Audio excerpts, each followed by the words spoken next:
Pinapurihan naman ngayon ang Malacanang ang tagumpay ng mga Pilipinong manlalaro na kalahok sa 28th Southeast Asian Games sa Singapore.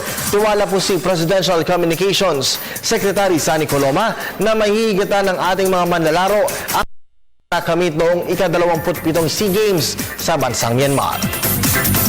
Si Pangulo Aquino sa sambayan ng Pilipino sa pagpapaabot ng dasal, suporta at pagpugay sa ating mga atletang kasalukuyang lumalahok sa ika-28 Southeast Asian Games sa Singapore.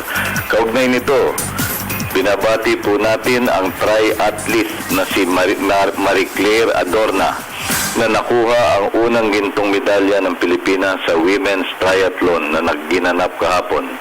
Sa kabila ng kanyang injury, nagtagumpay ang 21 anyos na si Binibining Adorna at pumangalawa sa kanya ang teammate na si Kim Mangrobang na nakuha ang pilak na medalya para sa 1-2 finish ng pangkat Pilipinas. Lubos din ang ating pagbati sa iba pang atletang Pilipino na nakapagkamit na ng medalya sa iba't ibang palaro tulad ng fencing, table tennis, wushu, canoeing, judo, shooting at traditional boat race.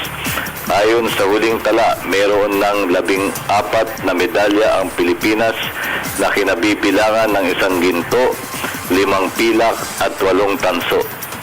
Sa pagpapatuloy ng mga kompetisyon, umaasa tayo na maihigitan ng Pilipinas ang nakamit nito.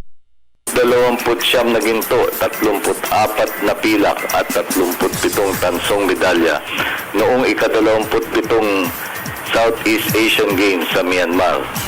Patuloy po sana nating tangkilikin at suportahan ang ating mga atleta na buong lakas at taas noong dinadala ang bandila ng Pilipinas sa kompetisyon. Mabuhay ang atletang Pilipino.